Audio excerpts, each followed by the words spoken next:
He kōna I purangi tēnei nā te reo irirangi o Aotearoa.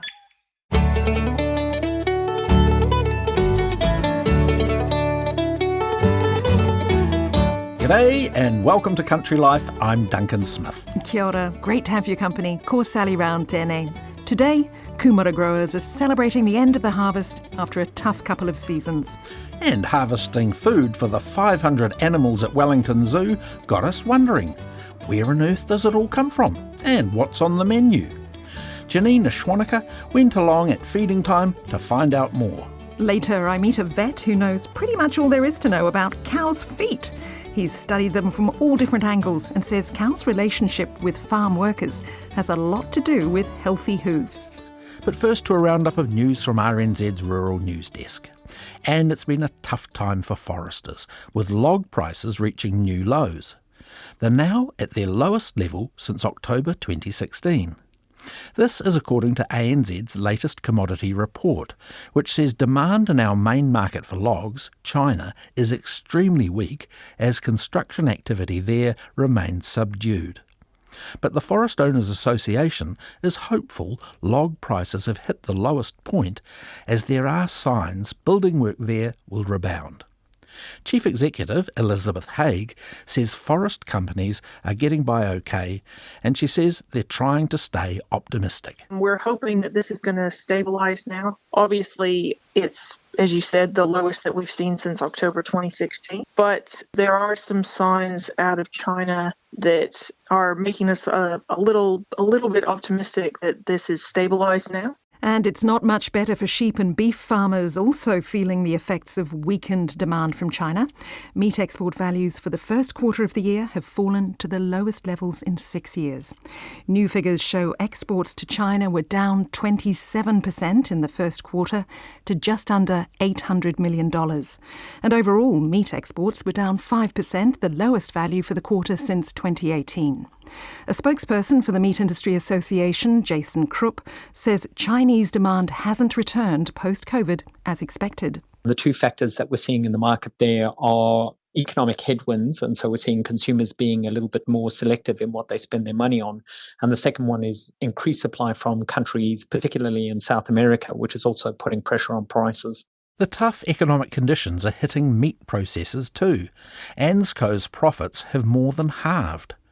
The company's reported a net profit of $44 million for the year ending December, down from a nearly $107 million profit in 2022. However, it's still considered a standout. Competitors like Silver Fern Farms and Alliance have both posted significant financial losses for the last year. ANZCO's chief executive is Peter Connolly, and he says 2023 was tough, so the profit is very pleasing. Our core business, we've managed it really well. We didn't get caught with inventory issues. We pride ourselves on supply chain management and making sure we limit market risk around that. So our core business still did okay. And I think when you look at it in the scheme of things, when you look at the numbers and you look at the size of the business, the actual return on investment and the return on turnover is really still quite small. But our value add is growing for us. We've invested heavily in taking raw material and making value-added meat products, not only for New Zealand, but also for offshore markets as well. And that's performed. Things are better for dairy farmers, though, with global prices lifting. The average price rose 1.8% at the global dairy trade auction to $3,708 a tonne. The all-important whole milk powder price rose 2.4% to $3,350 a tonne. And there are hopes the ailing dairy goat industry has turned a corner. After COVID-19, supply chain disruptions and other issues saw previously strong goat milk powder sales plummet. As inventories built up, farmers were asked to supply less milk and the payout halved. But recent changes in management at Dairy Goat Cooperative have farmers feeling more confident. Farmers say their concerns are being listened to and everyone is moving forward together. Meanwhile, Maori dairy company Maraka is focusing on higher value products like cream and frozen milk over milk powder.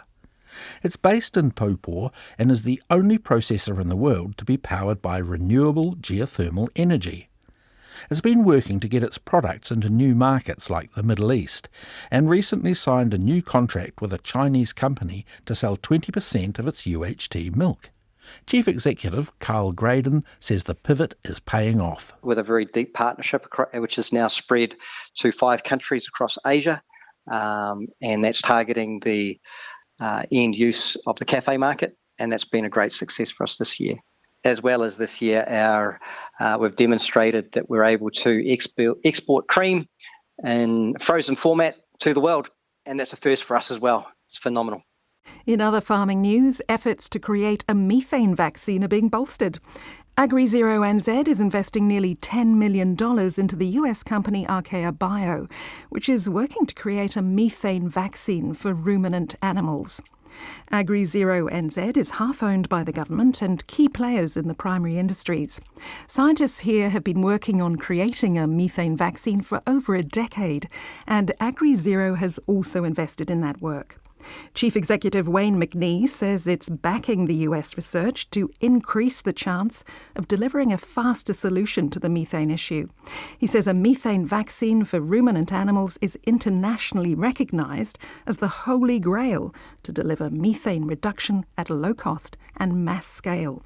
And Duncan, you have some news from the horticulture sector. Yes, the persimmon seems to be gaining new favour. This fruit has a very fine orange-coloured skin. It's described as being a bit like silk, and they have a tangy, sweet flavour. They've also been described as fruit of the gods. Anyway, it appears they're becoming more popular, and growers in parts of Te Tai Rāwhiti and Te Tai Tokoro are flat out with the harvest. Our rural news team spoke to Ian Turk of the Persimmon Industry Council. Well, it hasn't been a well-known fruit within New Zealand, but the local market is growing quite significantly over the last 3 years or so. I think as people are finding it, giving it a go and finding that it's a fruit that they really enjoy eating. Sticking with hort, great growing conditions mean veggie prices are good for shoppers at the moment. Indeed, prices are 25% lower than this time last year, and in fact the cheapest in nearly half a dozen years. United Fresh New Zealand President Jerry Prendergast says yields are massive and prices are low.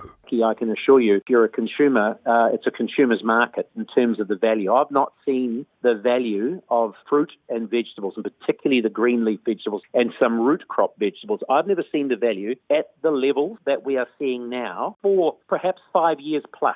Good news for getting your 5 a day in. Now, just finally over the ditch, a New South Wales oyster farmer is waiting to hear if a monster he's grown is in fact the world's largest oyster. Bernie Connell has been farming oysters in the Clyde River for 55 years, and he's produced an oyster weighing in at a whopping 3 kilos. He told the ABC the oyster is almost twice the size of the current record of 1.6 kilos set in Denmark in 2013. 55 years of doing it, I've got nothing else, only hard work. And that's my claim to fame. For 1 hour, the heaviest oyster in the world. Now, the oyster's 10 years old, and Bernie says she's not for eating. She's a bit like a pet with her own name, Jill. You're listening to Country Life on RNZ National, 101 FM. It's the last day of the kumara harvest at a farm on the outskirts of Dargaville, and time to celebrate after losing 99% of their crop last season. RNZ's Northland reporter Peter de Graaf caught up with Dunsmore Gardens' Doug Nilsson as the final crop for the year was being brought in. And he got his boots muddy too. You got half, sorry, I've stolen half your paddock on my boots, man. As long as Kumara like it, that's great. Last season was a shocker. Cyclone Gabriel, as you know, was just the last straw in a really bad growing year. Come off the back of a record wet winter, really wet, difficult planting season, which most growers, ourselves included, lucky to get about 60-70% of their normal crop planted. And then wet summer, Cyclone Howell, Cyclone Gabriel was just the last straw. We lost 9% of our crop. A lot of other growers lost a lot. Some lost all of it and some lost 60-70%. So a few growers supplied the whole industry last year, but most growers are suffering and still suffering financially now, even though 12 months later we've got crops pretty much in the shed. We're finishing today, so we're completely opposite this year. This season, it's been a pretty good growing year. Yields have been pretty good, bit lighter than average, but we've had a tremendously good weather and good digging conditions for harvest. So we're looking forward to having a beer tonight after we finish. Shed's full of nice kumaras, really good quality this year, so hopefully we can get some good quality kumaras out to our consumers this year. We plant over about 8 to 10 weeks. We grow on heavy alluvial coarpta clay soils. So if you get rain shortly after you've planted, that clay can set hard again, and that'll affect your shapes and your yields at a later date. But this year our timing was perfect all the way through, and just nice shaped kumaras, minimal damage from skinning from hard soil and that. So yeah, it was complete opposite last year. It's probably the best harvest I reckon I've had in probably 20 years. Good reliable crew of workers this year as well, so that's made it a lot easier, because that's always a stressful thing. We use probably around 50 staff through the harvest, a mix of RSC boys from Vanuatu, and we've got a forestry group here as well. We've got a Fijian contingent in there on a working scheme, and made up a lot of other locals. We don't generally use too many backpackers unless we have to. It's by and large, the locals that we've had this year have been pretty reliable, pretty good, and with the overseas workers filling the gaps, it's been pretty much stress-free labour-wise. A lot of our boys that return back to the islands, they spend a huge amount of money here taking goods back home. We've just finished packing up a container and a bit of stuff for the 13 of them this year going back. It also affects our trucking firms that cart the kumaras. Nothing to cart. Our local bin builder, he had a terrible year last year because nobody was building bins. Our Kaipara kumara, short season there, all the staff are out of work. Affects the processors, Proper Crisps, Mr Chips, those sorts of guys. So it's a snowball effect down the line. The accommodation where we're sitting here was had about a metre of water through it. So that took till Christmas time this year to get them back into here. That's been the one bugbear, the time it takes before you can do anything, waiting for insurance. We still haven't been fully paid out. Within weeks of the flooding going through, we should have been able to start doing some remedial work on our own part, getting ready, but you can't do anything till insurance give you the go-ahead. We had builders, we had plumbers, we had plasterers, painters all sort of lined up in their quieter time of the year that they could have done some indoor work, but they couldn't do anything. And then the spring came when we needed them. When we finally got the go-ahead, they were all flat stick building houses outside again as well. So yeah, that was a frustrating thing overall. Prior to the disaster last year, the year before we lost money on our crop, and the year before that was barely break-even prices. So financially our resilience had ebbed away for 2 years, and then this was just another third year in a row, really, when you're in your financial situation's at its worst. So for the last 24 months we've been trading at a loss, so hopefully going forward we'll be cash positive going soon. So we've had to borrow heavily this last year to put our crop in the ground. It's not just going to be paid off in a year or two, and depending on the returns, we've got no guarantee what we'll get for kumara. We don't set the price, we get what we're told basically. So it could be 5 years, it could be 10 years, depending on the returns over the coming years. So it's a major setback financially. The fact that I've got sheds full of kumaras again now, and hopefully going to have cash flow, but it's still a question mark what we'll receive for the kumaras, whether we can start paying back some debt. We're thankful that we've been able to get lower interest rates through the flood relief scheme, so that's been a big help there. If we're paying 8% interest, that was sort of going to be making it difficult. So we're hoping for a good season this year and a pretty reasonable one next year, so that when those interest rates run out and we sort of got to pay that money back, we hopefully we're in a position that we can. I'd like to thank our staff, I suppose, as much as anything for sticking with us. Last year nobody managed to get a pay rise this year, so they've had to wait 12 months for some back pay and pay increases this year. So our full-time staff have stuck with that and worked hard, and hopefully we can get good prices and they get rewards in that as well. Also our consumers were sticking by, because I know last season they had some pretty ordinary kumaras getting out into the market. Yeah, hopefully that doesn't put them off and they'll be back. Also the processors have also had to, struggle along with the fresh market countdowns and those guys not having adequate supply. So it's been tough for them to get through as well without trying to lose their markets, because if they can't supply, they're in jeopardy of losing it. We're apt to be able to hopefully meet all their demands again for now and in the future. Doug Nilsson of Dunsmore Gardens, kumara growers near Dargaville. He was talking to Peter de Graaf. You might be able to get away with feeding a menagerie of wild animals in rural New Zealand, but doing that in a built-up urban environment, well, that's a different thing altogether. Wellington Zoo is tucked in the hills surrounding the city and home to more than 500 animals of varying species, size and shapes. And it might surprise you to know they're not just fed a diet of scraps and offcuts. Janina Schwannecker headed along at feeding time at the zoo to learn more about where they get their food from and what's on the menu. It's feeding time at Wellington Zoo and the otters are hungry. Have you ever wondered what the zoo animals eat or where their food comes from? The zoo is home to over 500 animals, including 68 species, ranging from lions, tigers, giraffes, monkeys, lizards, and otters. Every animal's diet is different, from fruit and veggies to fish, eggs and meat, pelleted food and browsing material.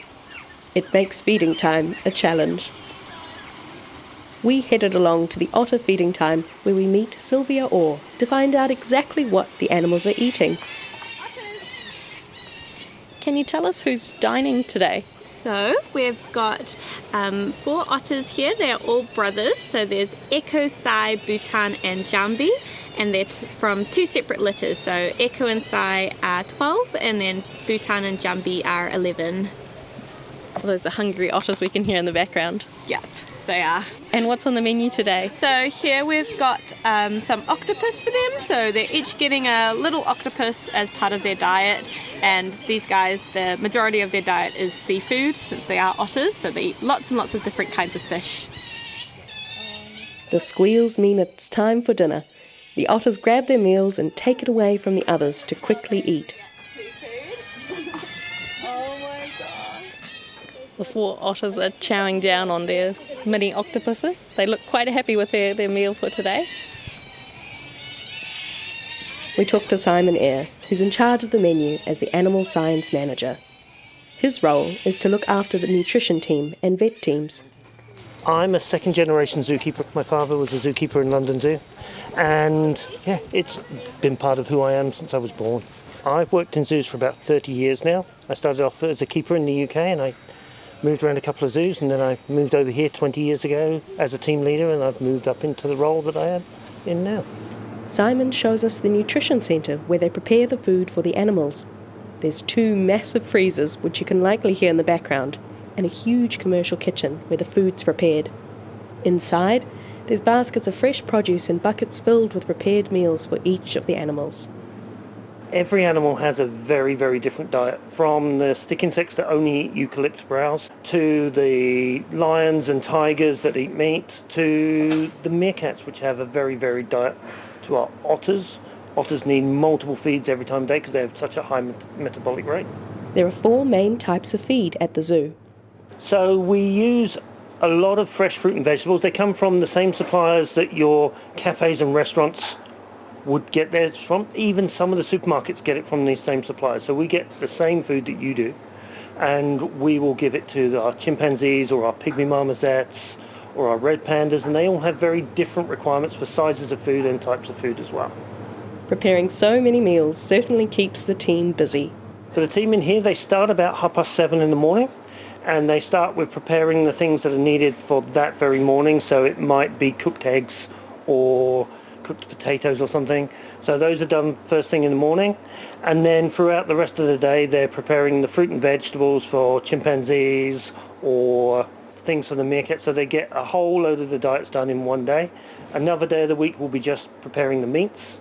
They do Monday to Friday because most of our food doesn't get chopped for the animals, because if you can imagine chimpanzee, they don't want little tiny bits of food chopped up like confetti. They like whole big things. So a lot of that can be prepared way in advance so that it's all ready for them. And because the food is as fresh as you get, if not fresher, it actually keeps really well. We have a walk-in fridge where we get about 3 deliveries of a pallet load of fruit and vegetables a week, and we'll go and empty that fruit and vegetable fridge twice a week. The meat and veggies are kept separately. With so many animals to feed, there's always lots of food coming through the centre, about 1/2 ton to 1 ton a week.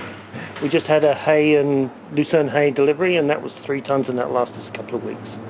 Meat is sourced from a supplier in the South Island, which supplies pet food companies. The fruit and veggies come from the same suppliers that stock our restaurants. Our fruit and vegetables, as I've said, comes from normal fruit and veg suppliers who supply the restaurants and things. This is mostly for our birds and for some of the invertebrates.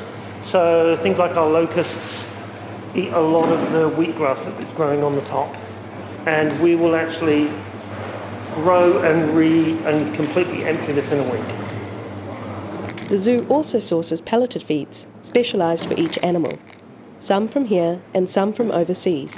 Some we get from within New Zealand, some we get from Australia, and we bring in about 5 to 6 tonnes of it from America every year. Sourcing browsing materials, though, is a little more challenging. We get bamboo for our red pandas, because obviously they eat a lot of bamboo. Some of that's grown on site, and some of it is collected from within Wellington by our horticulture team.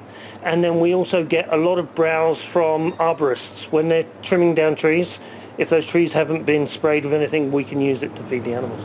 The giraffes mainly eat browse, so they'll eat lots of different branches, the leaves off of branches that are brought in by the arborists, as well as some specific pelleted foods as well. And our friends, the otters. They have very varied, so they have lots of different types of fish and shellfish, and all of the fish and shellfish that we can get is MSC certified, so Marine Stewardship Council, so it's sustainable fish, because sustainability is a big part of what we do here. With such different dietary needs, I asked who the fussiest eaters are. Of the red pandas, easily. They don't like change, and they like to eat one thing and one type of food, and they don't like changing to a new one. We take a closer look at the food inside the fridge. So this is our walk-in fridge. And as you can see, just looking at things like our broccoli, it's just as good as you'll get from the supermarket. And we go through all of this probably twice a week. We go through entire crates full of apples and pears. We have special foods like even melons and things go out to the animals. This whole container in here? This whole entire fridge will get emptied probably twice a week. Can you talk me through what this tray is here? Yeah, this is all the leftover bits. So where everything has a diet sheet, and it has a weight of food that gets fed out. So all of that is weighed out each time that the diets are prepared, but obviously that might not equate to an entire pumpkin. So those bits of pumpkin are saved and then used for the next diet that's being made so that we don't waste. So we use everything that we can, and we have a selection of cooked vegetables as well that also get used for some of the diets for some of our older animals. It seems some of the animals eat as well as I do, if not better. The welfare of our animals is paramount. We should not be feeding them sub-quality food, so they get just as good as you do. Now back to the otters at feeding time. Simon, can you tell me a little bit about where the seafood might have been sourced for feeding like this? So all of the seafood that we get, that we can possibly get, is MSC certified, so Marine Stewardship Council certified, which means it is sustainable.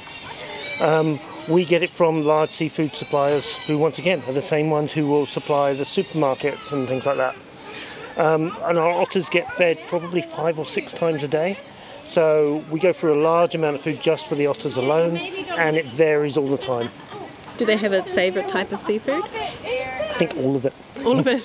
They have such a high metabolism that they will eat and have to be fed again and again and again, which is why they get so many different feeds every single day. Nutrition is a big part of the welfare of any animal. Do the tastes differ by personality or by any individual otters? Not that I've ever noticed. I've worked with quite a few different otters and different species of otters over the years, and they all love their fish and their seafood. Certainly things like prawns and octopus and squid, they seem to demolish the moment it goes in.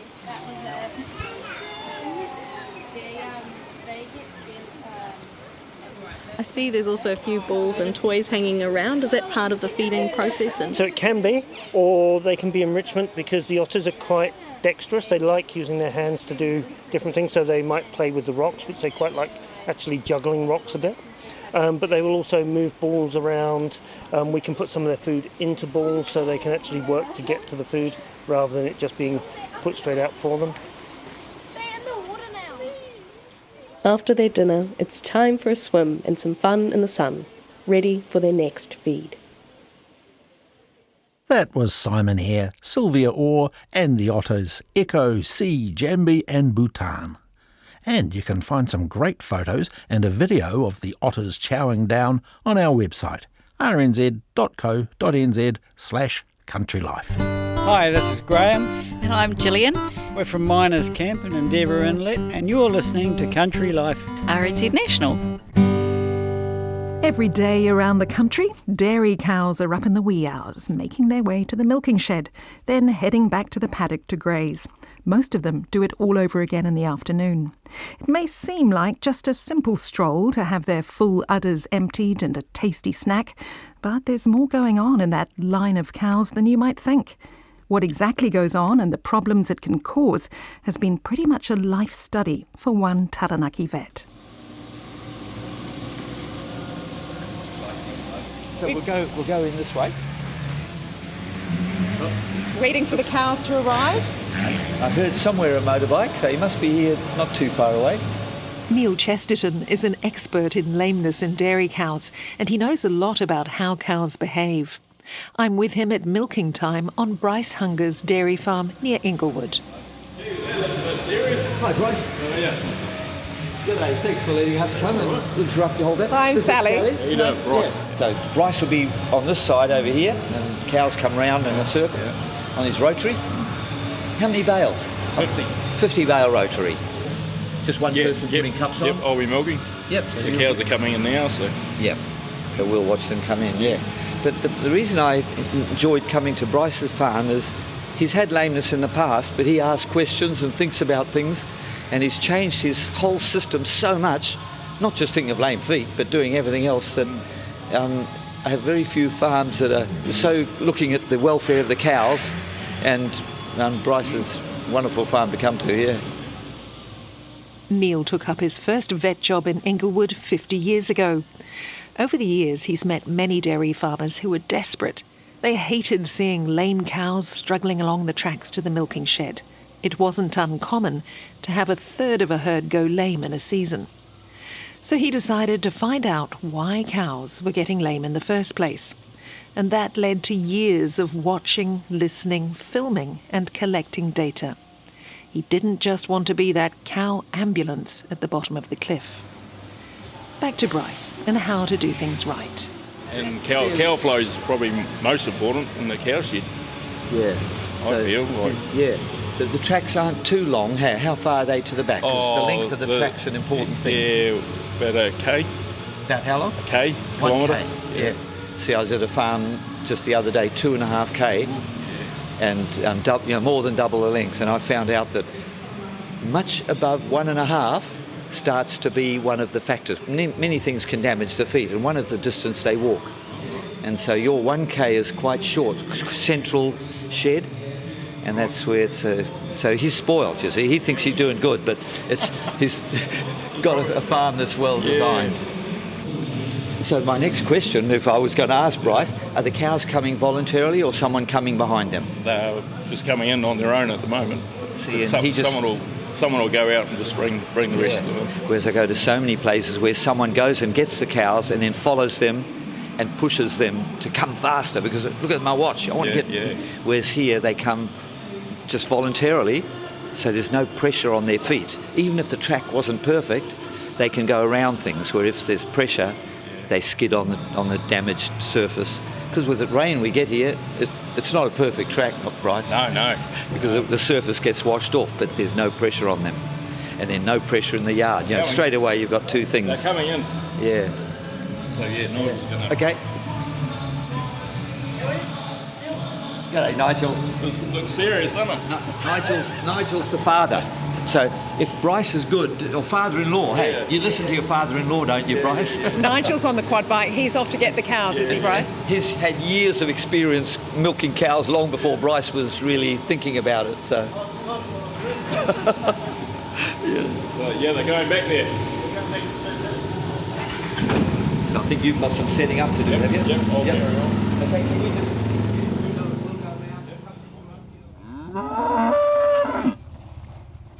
In lush and fertile Taranaki, cows are queen. But ever wondered what's going on as they make the daily or twice daily trek to the milking shed? For a start, their heads are often low to the ground. They're checking where they place their feet, because a cow's hooves, made up of 2 claws, are delicately sized compared to the weight they carry. Neil found, after all those years around dairy cows, that the two biggest risk factors for lameness were poor tracks and impatient farmers. He says Bryce's tracks are made of stuff called stock rock, which is easy on the cow's hooves. Right up to his concrete, at the entrance and exit, there's stock rock. So the cows come from the stock rock part track onto concrete and then into the yard and shed. When they go out, they go onto concrete and then back onto the stock rock again. And that's often the key place where, or one of the many places that just damages feet, close to the cow shed, where the pressure is on the cow. The jostling of the jostling, animals. yeah. And so having this surface, so as you see those cows coming in now, I'll just close that gate.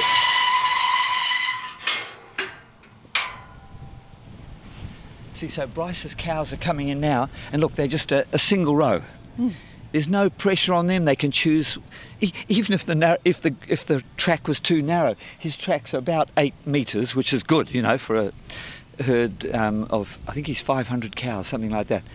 But they're coming in single file at their own pace, slowly, because the gate's probably opened 3/4 of an hour ago or something. Just let them out the paddock. So they can come in at their own speed? They can, yeah, the gate opens automatically. It's got a bat latch, and they can come in at their own speeds. And his father's just going out to check the paddock. There's none that haven't come, and just follow them quietly. And of course, we, being strangers to the normal milking hour, I suppose you could say. Yes. Does this put pressure on the cows and Well, can you look at interrupt their flow? They were all flowing normally and no worry at all. Then we're moving towards them. So what are they doing? They're going to stop and say, who are these people? Who are these strangers? And is it important in the cow shed to have that sort of regularity of people around? It is, yeah. And so vets like myself and that come and spoil cow flow, not improve it when I come to look at a problem. Often if I'm investigating a problem, I'll park in my car or get on a motorbike, and they don't mind a person on a motorbike, but us two standing here on the side track, they all want to say, wonder who those people are. And so if you're not in overalls looking like a farmer, they know there's something strange about you, and you've got to look like a farmer. Yeah. Do you find that there is a lot of pressure to get milking over and done with? Yeah, farmers, they've got so many jobs to do, and milking takes that hour and a half or 2 hours depending on the size of the herd, some a bit longer if you've got big herds. But now they're starting to move again, and I think they'll get in there on time. What sort of damage to productivity can lameness do? I mean, obviously it's not good for the well-being of the cow, but what about milk production? Depending on how long the lameness is, how quick the farmer gets help, it can be dramatic, drop in production. So it's hard to put a figure on that, because early in the season it's the worst. Because what happens early in the season, it knocks their production, but then it never really gets up again later. Even when they've come right, yeah. And so early in the season, it's the most drop and the least recovery. When they're out in pasture, they lie down, they don't get to the grass. They lose weight, dramatic loss of weight. So they haven't got the energy to make milk. Early on, Neil realised New Zealand's cow lameness issues were quite different from the Northern Hemisphere's, where cows generally live in barns. New Zealand cows are walking cows. On some farms here, we've had probably a third of the cows get lame in the whole year. So if you had 100 cows, 30 got lame. I'm not talking about just foot rot infection, I'm talking about damage to the feet. Overseas, honestly, some people have got 20% today, every day. It's so serious overseas, but it's a different type of lameness. There's a standing on concrete. They have a thing, for example, they moan one called solar ulcer. They get this ulcer from standing on hard ground. It's a horrible thing overseas. I see 1 out of every 100 lame cows has a solar ulcer, hardly any. And so we're complaining about lameness, even though it's so much less, but farmers get used to it and think, oh, well, to only have 10% of my cows lame at a time, that's not bad. I say, but you add that up over a year, it's a lot of cows, and those particular 10% drop in their production, and they're more likely to get lame next year. What are some of the worst cases you've seen of lameness? I won't say where the story was from, but I went to a farm where they had an older cow herd and a young cow herd. The young cow herd came into the rotary shed, got milked and went back to their paddocks. The older cows, who had taken 2.5 hours to come from their paddock, which was 2.5 kilometres away, every cow lay down on the exit after being milked, and they wouldn't go back to the paddock. That was the worst one I've ever seen. And it wasn't because they were a bad farmer. The poor girl who was the manager for 3 farms had just got overwhelmed with her work and hadn't realised what was going on. They'd walked 10 kilometres a day for the last 5 days. They were exhausted. They were exhausted, and the feet were so thin and worn out they just didn't want to walk on what is a nice track. So presumably a lot of your advice is around handling of the cows. Exactly. Handling on the track, include the distance they walk, but the way you handle them. And also, I used to think that was the only one. I spent all my time at the beginning, before I knew all this stuff, or learnt all this stuff, just looking at the track. But then I started to see things happening in the milking yard, where people with having backing gates that put too much pressure, or too many cows in the yard, or people going out and getting angry because it's not good cow flow. And or really, I got some farms where that's the main part. The track's nothing, it's in the yard. The last few cows have ambled in and Nigel is here bringing up the rear.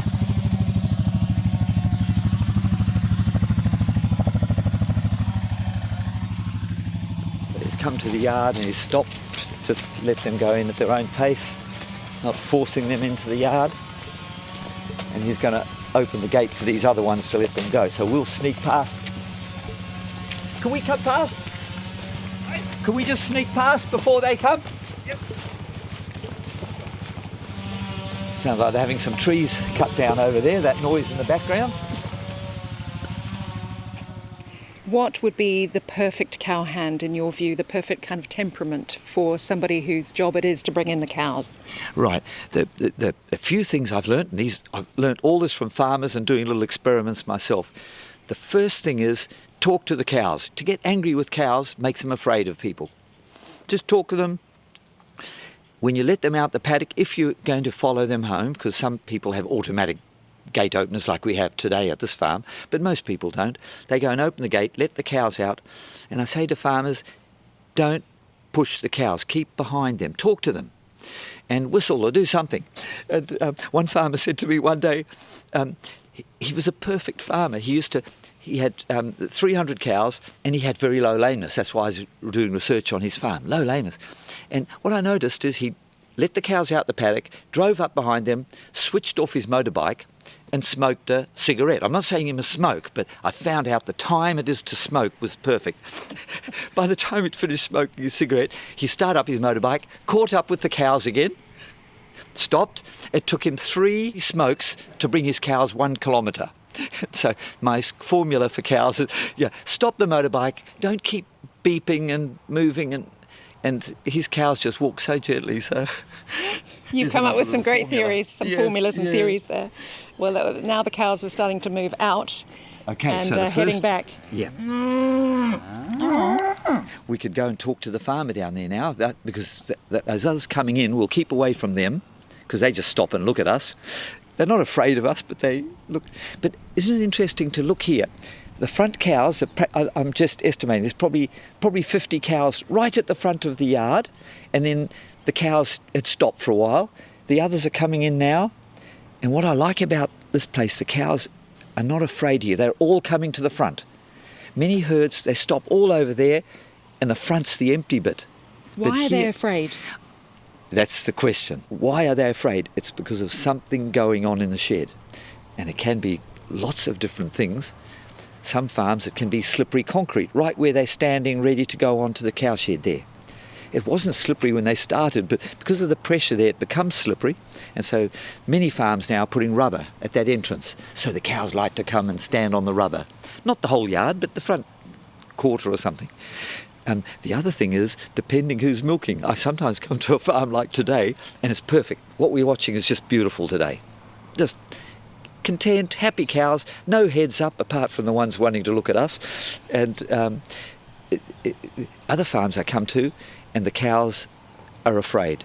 They don't want to go onto the rotary. And there's someone new in there. There's someone new or the other person. Sometimes you've got a team of 3 and they just don't hit it off with that other person. Yeah, so I had a farm where there was a husband and a wife and 2 other workers, and it was beautiful cow flow. It was awesome, a herringbone cow shed.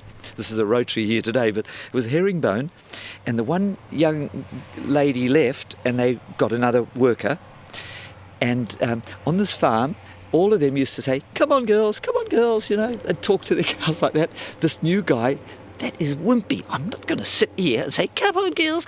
He refused to do it.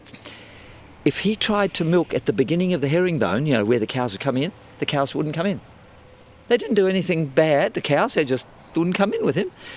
Unless he was right up the front of the herringbone, they couldn't get cows in. So I'm not going near that guy. Because he'd learned, he didn't like to do this. Come on, girls, go. He said, come on, yeah, up. And he used to just tap the pipe work, not hurting the cows, but bang, bang, bang. And the cows didn't like it. So it's as subtle as that.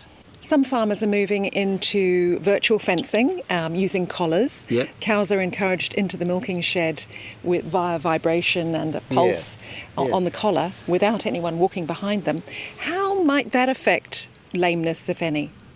Positively. I'm not saying everything's positive about halters or different systems, you know. I'm just saying it's just the little research I've done on just a couple of farms. I haven't done much because we don't have many in Taranaki, but one of my farmers has.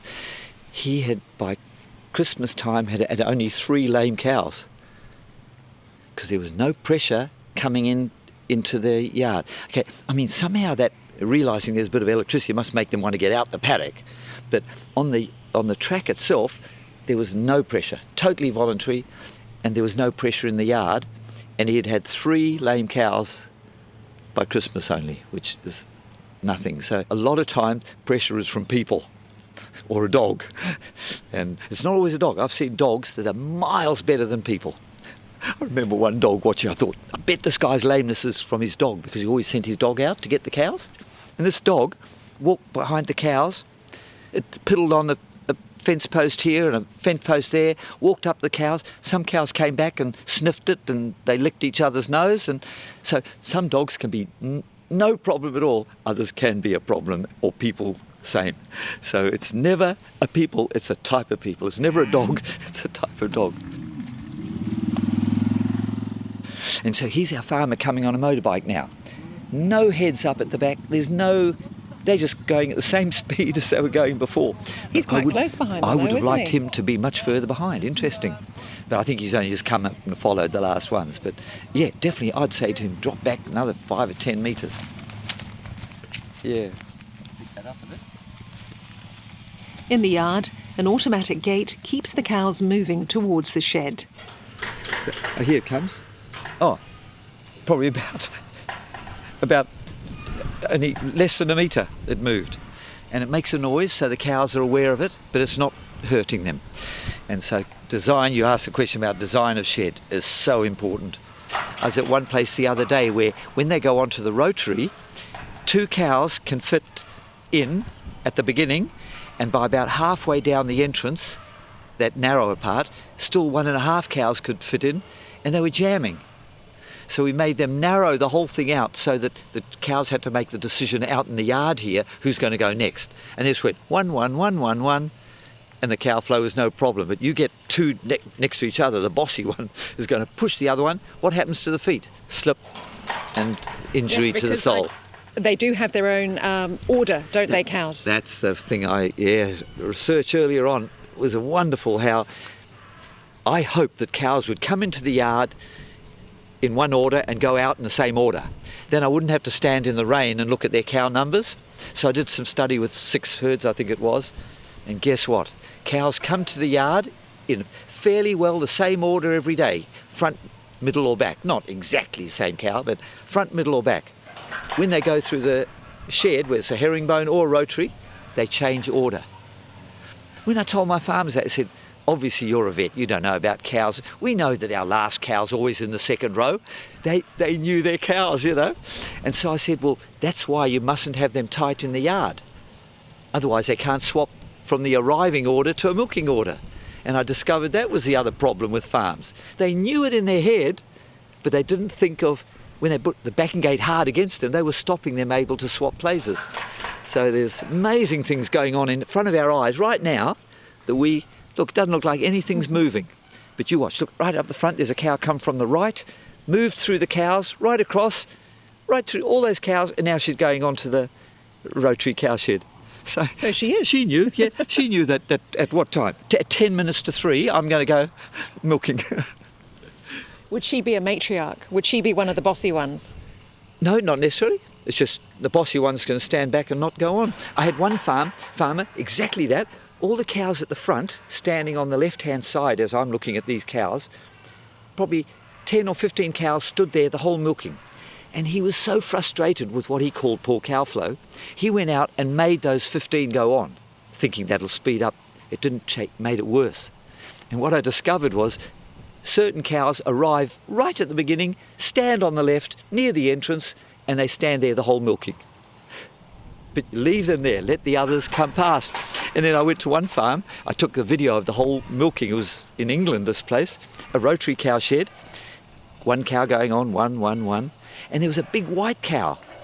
The farmer said, I've got to get rid of that girl. She's a pain in the neck. In my video, she stands on the right, for example, at the beginning, and all the cows are going in on the left. Then she moves over to the left, and the cows on the right go in. And then she moves back in the middle, and some front ones go. She stood there for 22 and a half minutes, and then decided it's time for me to go on. I reckon she was helping cow flow because the farmer didn't get impatient, rather than he would like to get her on and get her out the way. And she would have stuffed up what the cows know every day. She was just sorting it out for him. She was sorting it out, That's what we women do. That's right. And what happens when you get 500 women together? That's what the farmer thinks. See, look, that bossy woman there. No, I'm joking. But you've got to just let them do their own thing, and it's amazing. Well, it is amazing. Neil Chesterton and some cows on Bryce Hunger's farm near Inglewood. Neil gives seminars and advice to dairy farmers around the world on how to keep their cows from going lame. Now we have a competition for you. Sandra Chesterton has written a book about her husband called Lame Stories from the Vet from Inglewood, and we have a copy to give away. Just email us with the answer to this question. What type of milking shed does Bryce have?